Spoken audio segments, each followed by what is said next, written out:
Welcome back to Checkmate with Blake. Do you struggle facing the Queen's Gambit opening? Well, today I have an opening for you that should crush the Queen's Gambit opening, which is known as the Cambridge Springs defense. As a little bit of a history lesson on this defense, so it was popularized by Emanuel Lasker in 1892. However, this opening has also been played by many world champions, including Gary Kasparov and Magnus Carlsen as some popular names.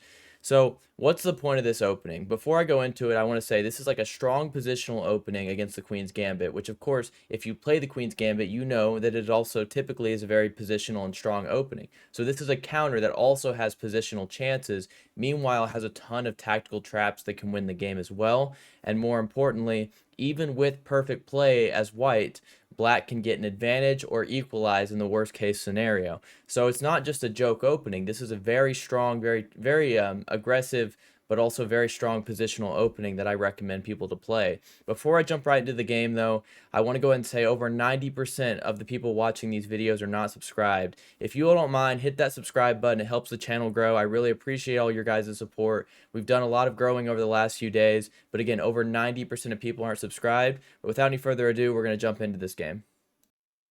All right, so this is the Cambridge Springs as I have on the board here. This is the position that you'll typically get and you're looking to get as black. Notice you have your queen out fairly early, but it serves a very important purpose. Also notice now your bishop, their bishop is not pinning your queen. But I'm going to show some lines in this, and we'll go pretty in depth with this too. So going back to the start of the game. So what you'll have here is they start out with the Queen's Gambit opening, which notice if you're a beginner player, the point behind the Queen's Gambit is to hopefully, if they take, you win the center and you take back this pawn. But we have some traps. We're not going to allow this. You can study this line. This is playable, but this is not the purpose of this video. So after the Queen's Gambit, we're going to play actually the Queen's Gambit decline, which is just simply this move. You don't take the pawn. You decline the Gambit. So you're reinforcing your center, and after they further attack your center, you protect it again. So this is a very strong opening. The Queen's Gambit defense, Queen's Gambit decline is very common.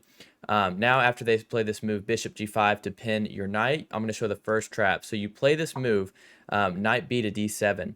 Now, this move may look strange, but it serves a purpose. First of all, if you're playing white here, go ahead and pause. I want you to try and think, what's your move? So if you think your move is to take this pawn, well, after we take back, you may think that this is a free pawn because notice we're adding pressure to this knight. The knight couldn't recapture because the queen would hang.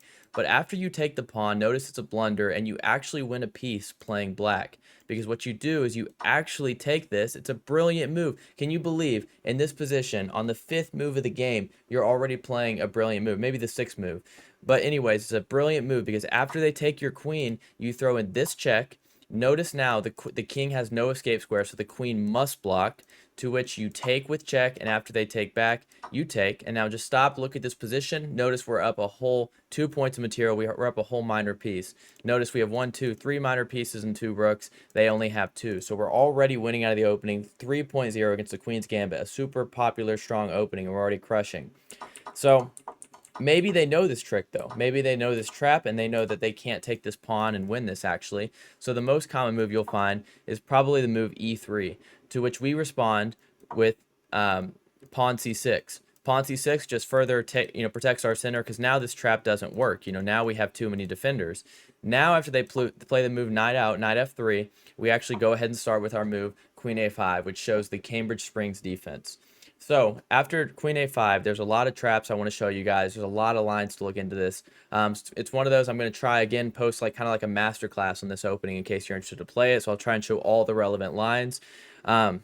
But the first ones I want to start out with are some of the more interesting ones. So a lot of times players see this pin, and if you play the Queen's Gambit, there's a setup that you typically go for, which is the queen goes to c2, and I'm just going to play a random move just to illustrate this. But after queen c2, generally people play this move now, bishop d3. This is a typical Queen's Gambit kind of setup. You've got the bishop here, you're developed, you're ready to castle, and you're going to add some pressure. So like after we do this and we castle, notice you have a lot of pieces looking at this, looking down at our king side. This is a pretty typical setup that people with the Queen's Gambit like to go for.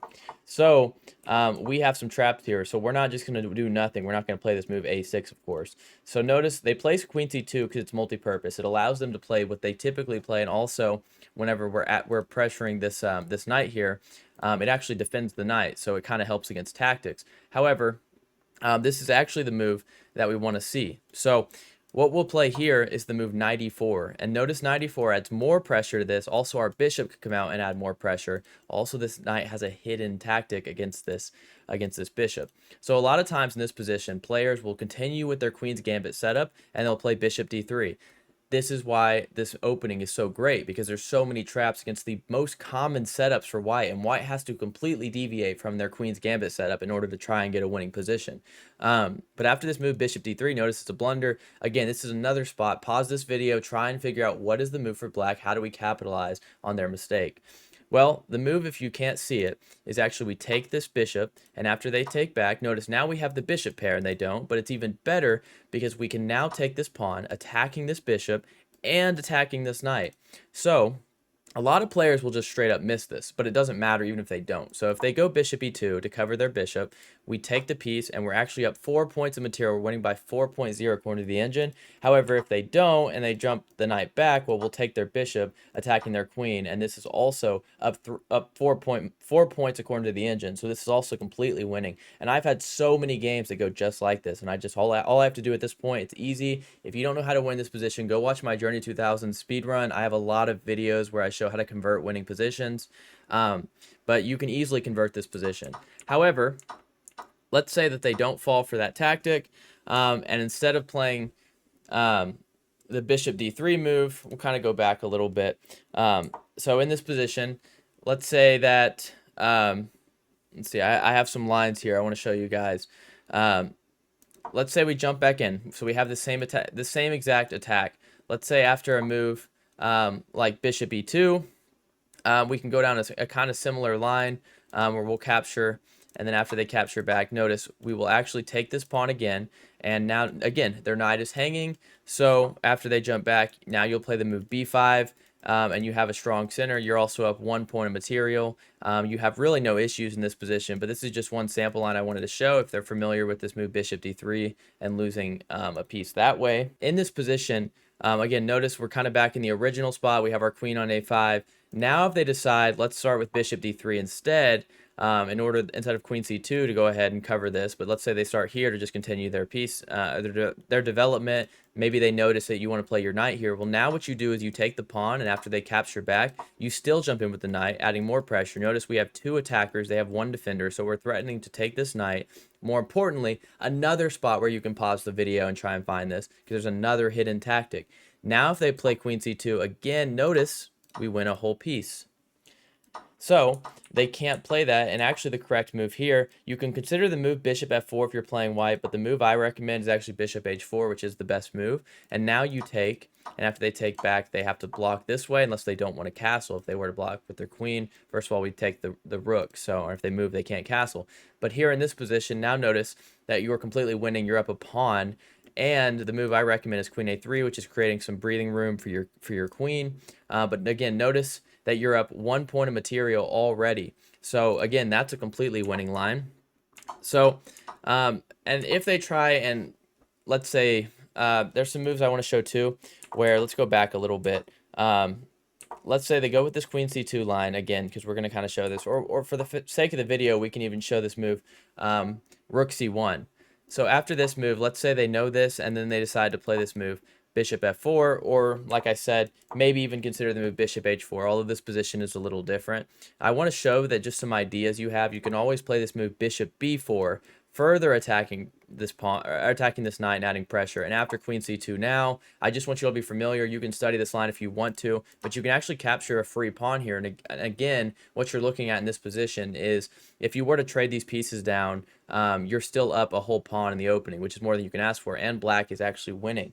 So, but I want you all to be familiar with some of the best lines for white too, because a lot of these, again, maybe people know the Cambridge Springs and they're not going to fall for it, and that's their whole plan. So in this position, if they want, what they can do to kind of stop this all these threats against the pawn is they can take this, and after you take back, which I recommend always in nearly all positions, you want to take back, all positions within this opening, you want to take back with the e-pawn, because first of all, after you castle, you're going to have this open file that you can put a rook on, but more importantly, your bishop is always active. So your bishop, like let's say after a move like, I don't know, bishop e2, and if you go here, if we could get them to trade, you're going to have an open bishop. And if they don't trade, well, after your knight moves at some point in the game, you're going to have this bishop have this open diagonal that you're going to be able to put it on, which is very good. And obviously if you're playing black in the Queen's Gambit, this is not a position you would typically find. So maybe this is something you could try out if you're tired of playing against common Queen's Gambit openings. However, also, let's see. So there are some ideas here too, like let's see.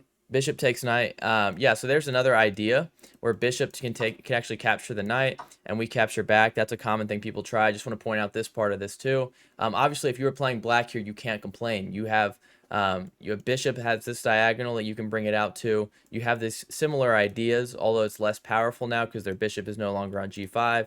You could always consider castling queenside or developing your bishop. I would probably say bishop b4 is where I would still play, and then castle. And this is a perfectly reasonable opening.